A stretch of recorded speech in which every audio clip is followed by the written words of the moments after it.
गली गली मिलता है और हर व्यक्ति लिमड़ा का दातन करे तो 22-25 लाख लोगों को दातन बेचने से रोजगार मिलता है।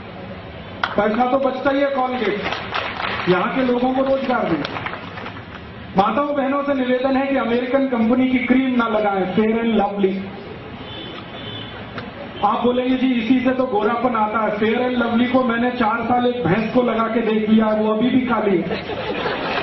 दुनिया में ऐसी कोई क्रीम नहीं है जो काले को गोरा बना दे। काला काला है, गोरा गोरा। काला और गोरा होना डीएनए के साथ फिक्स होता है, क्रीम से फिक्स नहीं होता। तो आप ये फालतू में फेयर एंड लवली मत लगाइए, बड़ी महंगी है। 25 ग्राम 40 रुपए की है, 1600 रुपए किलो। 200 रुपए किलो काजू खाइए, 1600 रुपए किलो की क्यों क्रीम लगाते? 400 रुपए किलो बादाम खाइए, 1600 रुपए किलो की क्रीम क्यों लगाते? भाइयों को निवेदन है कि शेविंग क्रीम ना लगाएं अमेरिका की, पामोलिव, ये अमेरिकन शेविंग क्रीम। तो आप बोलेंगे जी दाढ़ी कैसे बनाएं? दूध से दाढ़ी बनेगी। थोड़ा दूध ले लीजिए, चेहरे में लगाइए, रेजर चलाइए, बहुत चिकनी दाढ़ी बनती है। 10 साल से मैं कर रहा हूं। 4 फायदे हैं।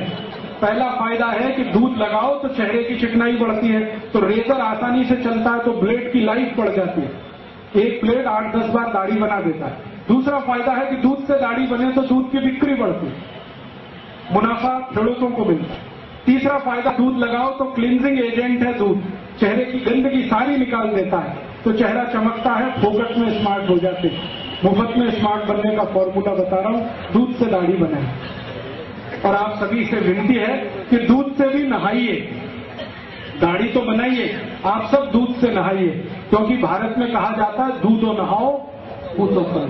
कभी किसी ने नहीं कहा लक्स लगाओ पूतो फल या लाइफबॉय से नहाओ पूतो फल। दूध से ही नहाने पर कहा गया। दूध से नहाने का फायदा क्या है? दूध बहुत इस्तेमाल होता है नहाने में, 2-3 चम्मच उसको लगाइए, रगड़ लीजिए और पानी से नहा लीजिए, गंदगी निकल जाती है। दूध जो है ना सबसे अच्छी क्लींजिंग करता है। सारे 5 स्टार ब्यूटी पार्लर में मिल्क क्लींजिंग ही होता है। बस इतना ही है कि वो 500 रुपए में करते हैं, मैं फोकट में बता रहा हूं आपको। अगर ब्यूटी पार्लर मिल्क क्लींजिंग कर सकते हैं तो आप भी कर सकते हैं ना अपने घर में। मेरा एक ही कहना है, अमेरिकन साबुन नहीं बिके, अमेरिकन क्रीम ना बिके, अमेरिकन टूथपेस्ट ना बिके, और अंत में अमेरिका की दवा मत खाइए कोई भी।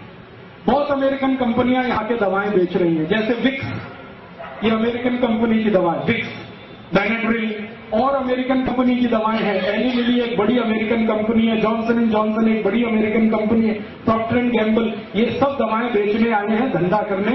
इनकी दवाओं पे कभी भरोसा मत करिए, क्योंकि जो दवाएं वो यहां बेच रहे हैं वो दवाएं अमेरिका में बंद हैं 20 साल से, और गवर्नमेंट ऑफ अमेरिका ने उनको पॉइजन डिक्लेयर किया। वो दवाएं यहां पर धड़ल्ले से बेच रहे हैं। आपको अमेरिका की सबसे खतरनाक जो दवा दी जा रही है आजकल, वो हार्ट पेशेंट को दी जा रही है। आप में से किसी को भी भगवान न करे हार्ट अटैक आए, लेकिन आ गया तो आप जाएंगे डॉक्टर के पास। आपको मालूम है कि एंजियोप्लास्टी ऑपरेशन आपका होता है। एंजियोप्लास्टी ऑपरेशन में एक स्प्रिंग डाली जाती है आपके शरीर में, उसको स्टंट कहते हैं। ये अमेरिका से आता है, और ये स्टंट जो अमेरिका से आता है उसका कॉस्ट ऑफ प्रोडक्शन $3 के आसपास है, और यहां लाकर वो 2.5 लाख रुपए में बेचते हैं। ऐसे लूटते हैं आप। और एक बार हार्ट अटैक में एक स्टंट डालेंगे, दूसरे में दूसरा। डॉक्टर को कमीशन है, इसलिए वो बार बार कहता है एंजियोप्लास्टी कराओ, एंजियोप्लास्टी कराओ। आप मत कराइए। फिर आप बोलेंगे क्या करें? मैं आपको बहुत दावे से कह रहा हूं ये बात, एक डॉक्टर की हैसियत से, क्योंकि मैं होम्योपैथी डॉक्टर भी हूं। कभी भी स्टंट का ऑपरेशन आज तक किसी को सफल हुआ नहीं, सक्सेस हुआ नहीं। कारण क्या है? आपकी जिस वाहिका में स्टंट डाला जाता है नली में, वो स्टंट इतना बड़ा है, नली में यहां उन्होंने फिक्स कर दिया, तो स्टंट के आगे और पीछे फिर ब्लॉकेज हो जाए और सेकंड हार्ट अटैक फिर आएगा। तो फिर वो कहेंगे दूसरा स्टंट लगवा लो, और इसी चक्कर में आपकी जिंदगी निकल जाएगी, लाखों रुपए लूट के ले जाए। तो आप बोलेंगे जी क्या करें? मेरा आपको विनम्र विनती है कि आपको कभी भी एंजियोप्लास्टी का खतरा हो तो आप ऑपरेशन तो मत कराओ। क्या करें फिर? जिंदगी बचानी है तो आप एक सरल उपाय करो। वो मेरा नहीं है, भारत देश के महान व्यक्ति का उपाय है। वो व्यक्ति का नाम था बागभट्ट। उन्होंने 3500 साल पहले लिखा एक पुस्तक में, जिसका नाम है अष्टांग हृदय, और एक पुस्तक है अष्टांग संग्रह। 7000 सूत्र उन्होंने लिखे हैं बीमारियों को ठीक करने के लिए। उसका एक सूत्र है कि कभी भी हृदय घात अगर है, हृदय को घात हो रहा है, तो जान लीजिए कि रक्त में एसिडिटी बढ़ी हुई है। एसिडिटी समझते हैं? अम्लता। एक अम्लता होती है पेट की और एक होती है रक्त की। पेट की अम्लता बढ़े तो आपको आग जलेगी पेट में, एसिडिटी होगी, आप कहेंगे आग जल रही है, खट्टी खट्टी डकार आ रही है, मुंह से पानी आ रहा है। फिर और ज्यादा हो तो हाइपर एसिडिटी होगी। यही पेट की अम्लता जब रक्त में चली जाती है तो रक्त अम्लता होती है, और रक्त अम्लता में आए तभी हार्ट अटैक होता है। इसके बिना हार्ट अटैक होता है। ये आयुर्वेद का सबसे बड़ा सच है जिसको कोई डॉक्टर आपको बताता नहीं, क्योंकि इसका इलाज बहुत सरल है। इलाज क्या है? भारती जी कहते हैं कि रक्त में अम्लता अगर बढ़ गई है तो ऐसी चीजों का उपयोग करो जो क्षारीय है। आप जानते हैं 2 तरह के केमिकल्स होते हैं, एक अम्लीय और एक क्षारीय, एल्केलाइन और एसिडिक। अभी अम्लीय और क्षारीय को मिलाएं तो क्या होता है? अम्ल और क्षार को मिलाओ तो न्यूट्रल होता है कि नहीं? तो भागवती जी कहते हैं कि रक्त में अम्लता बढ़ी हुई है तो क्षारीय चीज खाओ तो रक्त की अम्लता न्यूट्रल हो जाएगी, माने हार्ट अटैक की जिंदगी में संभावना खत्म हो जाएगी। ये है कहानी। तो आप पूछोगे जी कौन सी क्षारीय चीज है जो हम खाएं? आपके रसोई घर में सवेरे से शाम तक इतनी चीजें हैं जो क्षारीय ही है। अगर उन्हीं को खाना शुरू करो तो हार्ट अटैक ना आए, और कभी आ जाए तो दोबारा आने का चांस ना। क्या क्षारीय चीज है? सबसे ज्यादा क्षारीय चीज आपके घर में है दूधी। दूधी है ना, सब्जी के रूप में आप खाते हैं, इससे ज्यादा क्षारीय कोई चीज ही नहीं। तो दूधी का रस पियो रोज निकाल, या कच्ची दूधी खाओ। स्वामी रामदेव जी कहते हैं कि नहीं, दूधी का रस पियो। दूधी का 3.25 लाख लोगों को ठीक कर दिया उन्होंने दूधी का रस पिला पिला, और उनमें हजारों डॉक्टर हैं जिनका खुद हार्ट अटैक होने वाला था। वो दूधी का रस पी के आते हैं, क्योंकि मैं हरिद्वार जाता हूँ रामदेव जी के यहाँ, तो हजारों डॉक्टर इस देश के वहां जाते हैं, चुपचाप दूधी का रस पीते, 3-3 महीने 4-4 महीने, आके फिर क्लिनिक पे बैठ जाते हैं। वो बताते नहीं हम कहाँ गए थे, वो कहते हम न्यूयॉर्क गए थे, जर्मनी गए थे ऑपरेशन करने, वो रामदेव जी के वहां गए थे। वो 3 महीने दूधी का रस पी के आए हैं, हार्ट अटैक ठीक हो गया है, आके फिर ऑपरेशन पे लग गए हैं। और वो इतने हरामखोर है कि आपको नहीं बताते कि आप भी दूधी का रस पिए। आप तो दूधी का रस पियो। इसको जो रामदेव जी कहते हैं ना, वो भी भागवत जी के आधार पर कहते हैं। भागवत जी कहते हैं कि रक्त की अम्लता कम करने की ताकत सबसे ज्यादा दूधी में है, तो दूधी का रस पियो। कितना पियो? रोज 200 मिलीग्राम पी लो। कब पीना? सवेरे पी लो, नाश्ते में, नाश्ते में नहीं तो भोजन के बाद पी लो, आधे घंटे के बाद पी लो। और दूधे के रस की और ज्यादा क्षारपन बढ़ाना हो तो दूसरी क्षारीय चीज हमारे घर में है, वो है तुलसी। तुलसी बहुत क्षारपन है, तो तुलसी का रस मिला दो। और एक तीसरी चीज है वो क्षारीय है, उसका नाम है पुदीना। पुदीने का रस उसमें मिला दो। और एक क्षारीय चीज है अपने घर में, काला नमक, और एक है सेंधा नमक। ये काला और सेंधा नमक क्षारीय है, लेकिन बाजार से जो आता है ना आयोडीन युक्त, ये अम्लीय है। ये आयोडीन युक्त नमक के चक्कर में मत फंसना। काला नमक खाओ, नहीं तो सेंधा नमक। तो सेंधा नमक ले लो, थोड़ा दूधी का रस ले लो, थोड़ा तुलसी का रस ले लो, पुदीने का रस ले लो, कोतंबीर का रस भी क्षारीय है। ये सब क्षारीय मिला मिला के रोज पियो। 3 महीने में आपका ब्लॉकेज निकल जाएगा, अम्लता कम हो जाएगी, 2.5-3 लाख रुपए फालतू खर्च होने से बच जाएंगे। और जो बच जाए तो गौशाला को दान कर देना, तो गौशाला का भी फायदा है। डॉक्टर को देने से अच्छा गौशाला को देना। और एक दूसरी जानकारी आपको दे दूं कि रक्त की अम्लता से अपने शरीर में 48 रोग आते हैं। 48। उसमें से पहले नंबर का रोग है जिसका नाम है हार्ट अटैक। दूसरे नंबर का एक रोग है, यह भी रक्त की अम्लता का ही रोग है, उसका नाम है डायबिटीज। तीसरे नंबर का एक रोग है, यह भी रक्त अम्लता का रोग है, जिसको आप कहते हैं पैरालिसिस। चौथे नंबर का एक रोग है, वो भी रक्त अम्लता का रोग है, जिसको कहते हैं ब्रेन हेमरेज। ऐसे 48 रोग हैं जो रक्त अम्लता से होते हैं। माने रक्त की अम्लता अगर ठीक हो तो 48 रोग ठीक हो जाए। और ये अम्लता ठीक करने के लिए दूधी आपके पास है, कोथमीर आपके पास है, पुदीना आपके पास है, काला नमक आपके पास है, सेंधा नमक आपके पास है। और बता दूं, आप में से कोई जैन है, ये उनके लिए नहीं है, अजैन लोगों के लिए बता दूं, गाजर बहुत क्षारीय है। गाजर, भरपेट गाजर खाओ, जब तक मिले खाओ, कद्दूकस में घिस घिस के खाओ, रक्त की अम्लता सबसे कम करती। मूली रक्त की अम्लता कम करती है। गाजर है, मूली है, चुकरकंद, बीट्स जिसको आप कहते हैं, ये बहुत रक्त की अम्लता को कम करता है। जमीन के नीचे जो कुछ भी होता है, शेंगदाना, मूंगफली, ये रक्त की अम्लता को कम करती है। गुड़ रक्त की अम्लता को कम करता है। तो जितनी चीजें रक्त अम्लता को कम करती हैं वो घर में हैं। इनको आप खाते रहोगे तो 48 बीमारियों से बचे रहोगे, फालतू की दवा खाने की जरूरत नहीं। अब एक दूसरी जानकारी कि रक्त की अम्लता से जो 48 रोग होते हैं, ऐसे उल्टा भी है, रक्त क्षारीय हो जाए तो भी लगभग 25 से 30 रोग होते हैं।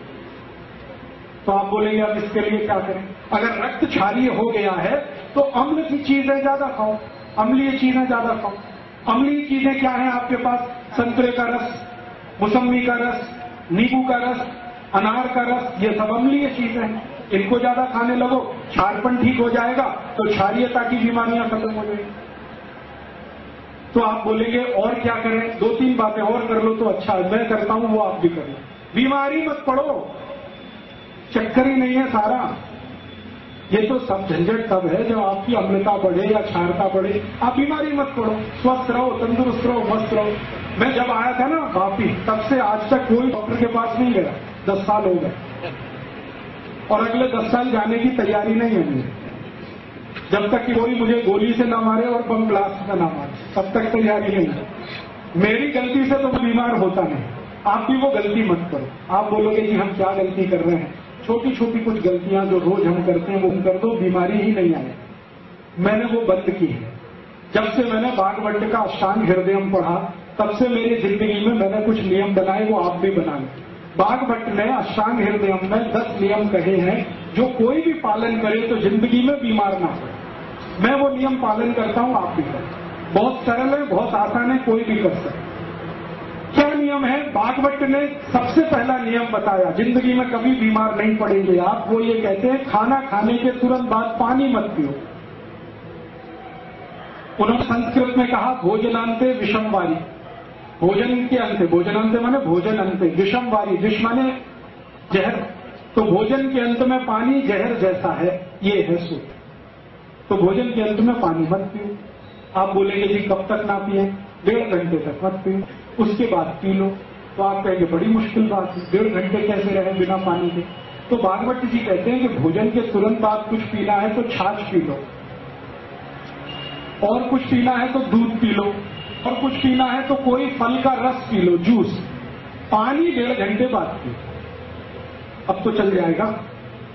खाना खाते ही अगर प्यास लग रही है तो जूस पी लो, गिलास भर के, 2 गिलास भर के। जूस कौन सा पिए? जो सबसे सस्ता मिलता हो जिस सीजन में, सबसे सस्ता। सबसे सस्ते से मतलब है ज्यादा उत्पादों का तभी सबसे सस्ता होगा। आजकल जो सबसे सस्ता जूस है वो शेरडी का है, गन्ने का पियो। जब भी खाना खाओ गन्ने का रस पी लो, और थोड़े दिन के बाद संतरे का रस आ जाएगा, फिर द्राक्ष का आ जाएगा, अंगूर का आ जाएगा। तो जो रस मिलते हैं बाजार में या सीजन के फल हैं, वो रस पियो खाने के तुरंत बाद, या तो छाछ पियो नहीं तो दूध पियो। रस पीने का तरीका है सवेरे पीना, छाछ पीने का है दोपहर पीना, दूध पीने का रात को पीना। खाने के तुरंत बाद दूध पीना है, छाछ पीना, रस पीना है। सुबह खाना खाया तो जूस पीना, दोपहर खाया तो छाछ, रात को तो दूध। अगर पानी पीना है तो 1.5 घंटे बाद ही पीना। क्यों? कारण उसका यह है कि आपने जो कुछ खाया वो पेट में गया, पेट में जाते ही इसमें आग जलती है खाने का पाचन होने के लिए। उसको कहते हैं जठर अग्नि। जठर एक स्थान है जहां पर भोजन जाता है, वहां अग्नि जलती है, जठर अग्नि। इस अग्नि को जलने में 1.5 घंटा लगता है। तो जब तक अग्नि जल रही है पानी मत पियो। अगर पी लिया तो अग्नि बुझ जाएगी, अग्नि बुझेगी तो खाना नहीं पचेगा, खाना नहीं पचेगा तो सड़ेगा। सड़ा हुआ खाना सारे रोग पैदा करेगा जिनके नाम मैंने थोड़ी देर पहले लिए। इसलिए भागवत कहते हैं खाने के बाद पानी मत पियो। कर सकते, आसान है। स्वस्थ रहने के लिए तो कुछ भी कर सकते हैं। तो ये आसान नियम है। दूसरा नियम है भागवत जी का, वो ये कहते हैं कि पानी जब भी पियो घूट घूट भर के पियो, थोड़ा थोड़ा सिप सिप करके पानी पियो। गट गट गट गट गट गट पानी मत पियो। एक सिप पिया, दूसरा सिप, तीसरा सिप। क्यों पीना भाई? कारण ये है कि मुंह में बनती है लार, स्लाइवा, ये होती है क्षारीय। पेट में बनता है अम्ल, जिसको हाइड्रोक्लोरिक एसिड कहते हैं। तो मुंह की लार और पेट का अम्ल दोनों मिले तो हो जाएगा न्यूट्रल। ये क्षार है, ये अम्ल है। तो पेट हमेशा न्यूट्रल रहे तो बार बार लार अंदर जानी चाहिए। तो पानी अगर घूट घूट पिए तो ज्यादा लार अंदर जाएगी। इसलिए भागवत कहते हैं पानी हमेशा घूट घूट पिए। ये पक्षी है ना, सब ऐसे ही पानी पीते। चिड़िया देखो पानी पीती है, एक ड्रॉप उठाएगी पानी का, फिर ऐसे ऐसे करेगी, फिर पिएगी। बाघ की पक्की चेली है सारी चिड़िया, बिना किसी कॉलेज में जाए वो सीखती है। आप इतने बड़े होशियार लोग हैं, आपको ये नहीं मालूम कुत्ता कैसे पानी पीता? चाट चाट के। बाघ का चेला है ये कुत्ता। हाँ, सारे जानवर पानी ऐसे ही पीते। गाय को देखो, पहले पानी को मुंह में भरेगी, फिर थोड़ी देर रोकेगी, फिर पिएगी ताकि लार अंदर जाए। तो जानवर कर सकते हैं तो आप भी कर सकते हैं। आप तो पढ़े लिखे हैं, होशियार। तो पानी घूट घूट पीना शुरू कर दो। दूसरा नियम। तीसरा नियम है ठंडा पानी कभी मत पियो। ठंडा पानी उन्होंने कैसे लिखा? ये नहीं लिखा ठंडा पानी मत पियो, उन्होंने लिखा है शरीर के तापमान से कम तापमान का पानी मत पियो। पानी ठंडा पानी मत पियो।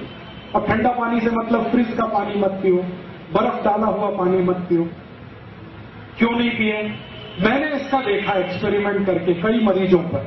जो लोग बहुत ठंडा पानी पीते हैं ना, उनकी लार्ज इंटेस्टाइन संकुचित हो जाती है। लार्ज इंटेस्टाइन और स्मॉल इंटेस्टाइन शरीर में जो है, तो ज्यादा ठंडा पानी पियो तो लार्ज इंटेस्टाइन वैसे ऐसी होती है, ठंडा पानी पीते ही ऐसे होती है। और दिन में 10 बार आपने पिया तो 10 बार ये ऐसे ऐसे होती है। फिर रोज पीते रहे तो ये परमानेंट ऐसे हो जाए।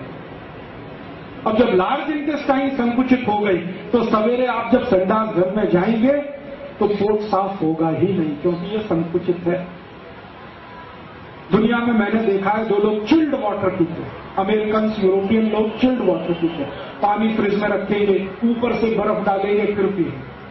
और ये चिल्ड वाटर पीने वाले लोगों को मैंने देखा, सवेरे टॉयलेट रूम में जाएंगे तो 1-1 घंटे बाहर नहीं आते, कभी कभी 2-2 घंटे बैठे रहते। पूछो भैया क्या कर रहे हो 2 घंटे टॉयलेट रूम में? कहते न्यूज़पेपर पढ़ रहे हैं। क्यों पढ़ रहे हैं? न्यूज़पेपर के लिए टॉयलेट रूम है? कहते उतरती नहीं संडास, क्या करें, बैठे हैं इंतजार कर रहे हैं। तो कभी समस्या इतनी भयंकर होती है कि वो इंतजार में गाना गाने लगते हैं, मेरे सपनों की रानी कभी आएगी, वो आती नहीं है, करे क्या? और उससे भी बड़ी समस्या हो जाए ना तो दूसरा गाना गाते हैं, एक बार आजा आजा आजा, आती नहीं, कहे बड़ी समस्या है ये अमेरिकन और यूरोपियंस में।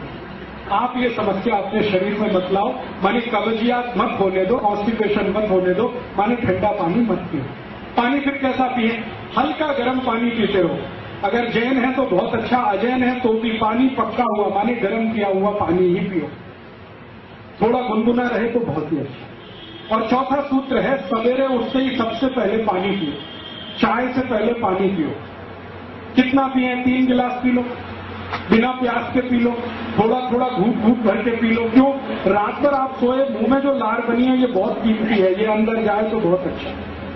इसलिए सुबह उठते ही पानी पीने का नियम। 5वां नियम है, खाने को चबा चबा के खाओ। इतनी बार चबाओ जितने आपके दांत, 32 दांत है तो 32 बार चबाओ। कोई कहेगा जी दांत ही नहीं मेरे को, अब क्या करें? तो मसूड़े हैं ना, वो दांत के जैसे ही हो जाते हैं। अगर दांत निकल गए तो मसूड़े दांत के जैसे हो जाते हैं। तो धीरे धीरे चबा के आप खा सकते हैं, ऐसी कोई तकलीफ। तो खाना धीरे धीरे चबा चबा के खाओ। 6वां नियम है, कभी भी खड़े होके खाना मत खाओ। 2 पाए आदमी के लिए खड़े होके खाना वर्जित है, 4 पाए के लिए ठीक है, माने जानवर खड़े होके खाए तो ठीक है। बुफे सिस्टम बफेलो सिस्टम है। बुफे सिस्टम में खाना मत खाइए, खड़े खड़े मत खाइए। खाना प्लेट में लेके जमीन पे बैठ के खाइए।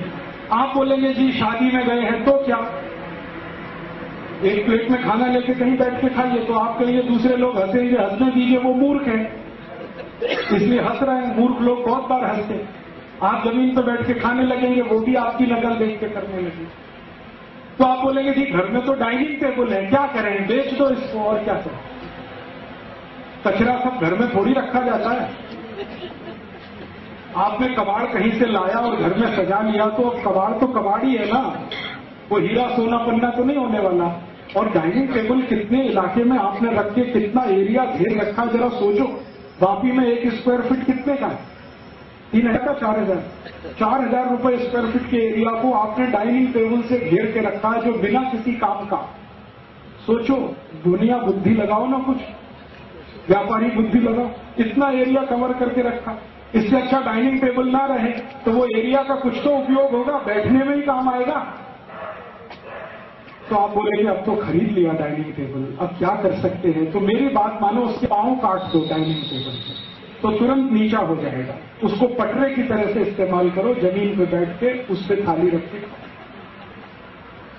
जो आप बोलो घुटने नहीं मुड़ते, बैठे कैसे, कुर्सी तो चाहिए, तो कुर्सी पर बैठकर अगर खाना खाना है तो मैं एक बीच का रास्ता बताता हूं। भागवत जी ने वो नहीं कहा, मैं कह रहा हूं कि आप कुर्सी पर ऐसे बैठो जैसे सुख आसन में बैठते, आलती पालती मार के कुर्सी पर बैठ जाओ, फिर खाना खाओ। खाना खाते समय महत्व की बात है जो जाननी चाहिए वो ये कि हमारी जो नाभि है ना, इस पर धरती का सेंटर ऑफ ग्रेविटी रहना चाहिए, नाभि पर। ये तभी संभव है जब आप जमीन पर बैठे हो। खड़े होने पर सेंटर ऑफ ग्रेविटी डायफ्राम पे आता है। नाभि पर अगर पृथ्वी का गुरुत्वाकर्षण है तो नाभि एकदम सेट रहती है, और खाना खाते समय नाभि सेट रहे तो जठर अग्नि सबसे जास्ती प्रदीप है। इसलिए बैठकर खाना अच्छा है। फिर सातवां नियम है कि कभी भी आप खाना खाएं तो दो चीजें एक साथ ऐसी मत खाना जो एक दूसरे के विरोधी हैं। जैसे दूध और दही कभी साथ में नहीं खाना, उड़द की दाल और दही कभी साथ में मत खाना, दो टूटने वाली दो दाल जिनको द्विदल कहते हैं उनको दही के साथ मत खाना। खाना ही हो तो दही को गर्म कर लेना फिर खाना। कभी भी कांदा माने प्याज और दूध साथ में नहीं खाना। कभी भी खट्टे फल संतरा मौसम्मी इनको दूध के साथ मत खाना। ये विरोधी चीजें हैं। भागवत ने एक लंबी सूची बनाई है, 103 वस्तुएं हैं जिनको एक साथ ना खाएं तो आपकी जिंदगी में रोग आने ही वाले नहीं। और एक छोटी सी आखिरी बात, दोपहर का खाना खाएं तो 20 मिनट विश्रांति जरूर लें। रात का खाना खाएं तो 2 घंटे बाद विश्रांति लें। दोपहर के खाने के बाद विश्रांति लें तो ज्यादा लेफ्ट साइड में आप करवट रख के सोएं। ये राइट ऊपर रहे, लेफ्ट, इसको वाम कुक्षी कहते हैं। कभी भी वजन नहीं बढ़ेगा, पेट नहीं बढ़ेगा। जो सीधे सोएंगे तो पेट भी बढ़ेगा, वजन भी बढ़ेगा। दोपहर को खाने के बाद हमेशा लेफ्ट में सोएं, और रात को जब सोएं तो 2 घंटे बाद सोएं खाने के बाद। और सोते समय एक चीज का ध्यान रखें कि सिर ज्यादा से ज्यादा पूर्व में रहे, सूर्य की दिशा में रहे, या कोई बहुत इमरजेंसी हो तो दक्षिण में रहे। उत्तर और पश्चिम में सिर करके कभी भी ना सोए। ये 10 नियम हैं, मैं पालन करता हूं, आप भी करो। मैं बीमार नहीं हुआ 10 साल से, आप भी नहीं होंगे, ये मेरी गाय है। और जो थोड़ी बहुत बीमारी आज है, आप ये नियम ईमानदारी से कल से शुरू कर दो। 3 महीने बाद आप खुद बताना आपकी बीमारी बिना दवा के फोकट में ही ठीक हो रही है कि नहीं। Acidity, hyper acidity, ulcer, peptic ulcer, एड़ी का दर्द, घुटने का दर्द, कमर का दर्द, ये अपने आप जाए। इसलिए मेरा टारगेट है अमेरिका की दवा नहीं बिके इस देश, एक दवा उसकी न बिके। ये तभी संभव है जहां आप स्वस्थ रहें, तंदुरुस्त रहें, और स्वस्थ रहेंगे तभी सुखी रहेंगे। हमारे यहाँ कहते ना, सर्वे भवन सुखिनः सर्वे संतु निरामया। ये सुखी तब होंगे जब निरोगी होंगे। निरामय, निरोगी हुए बिना कोई सुख नहीं है दुनिया का। करोड़ों रुपए हो और रोग ही रोग है, कोई सुख नहीं है। एक पैसा नहीं है आपके पास लेकिन शरीर के रोग नहीं है, आप बहुत सुखी। सुख जो है शरीर में से उपजता है, मन बुद्धि के कर्म के आधार पर। पैसे से सुख नहीं खरीदा जाता और ना कहीं मिलता है, तो आपके अंदर से उपजेगा। संतुष्टि है तो सुखी होंगे, और संतुष्टि होने का एक ही आधार है, निरोगी रहें। तो मेरे 2 उद्देश्य हैं, अमेरिका को पैसा ना जाए, उनकी दवा ना बिके, आप सुखी हो जाए, स्वस्थ हो जाए। और घर में रसोई है ना, इसमें सैकड़ों दवाएं हैं, उनका उपयोग कर लो ना। मैंने दही बताया, मैंने आपको धनिया, पुदीना, ये सब क्षारीय हैं। ऐसे ही अम्लीय दवाएं हैं। कुछ दवाएं जो बहुत कॉमन है, जो आप रोज इस्तेमाल करो, बहुत अच्छा। एक हमारे रसोई में दवा है जिसको अजवाइन कहते हैं, अजवाइन, गुजराती में अजमो कहते हैं, अजमो। ये बहुत ही अद्भुत है। किसी को भी एसिडिटी हो, हाइपर एसिडिटी हो, अजवाइन को भून लो तवे पे, थोड़ा काले नमक के साथ फंकी ले लो, 3 दिन में ही एसिडिटी खत्म कर। और यही अजवाइन बहुत अच्छी है। अगर किसी को कॉन्स्टिपेशन हो गया हो, बहुत कब्जियत हो, तो गुड़ के साथ अजवाइन खा लो, एक ही दिन में कॉन्स्टिपेशन रिलीज कर। ऐसे ही अजवाइन के जैसा जीरा है, वो भी आपके पेट की एसिडिटी को कम करेगा। आपके घर में नमक बदल दो आप, ब्लड प्रेशर की बीमारी चली जाएगी। कौन सा नमक खाएं, सेंधा नमक खाओ, काला नमक खाओ, ये आयोडीन युक्त नमक बंद कर दो तो आपके हाई ब्लड प्रेशर की तकलीफ है।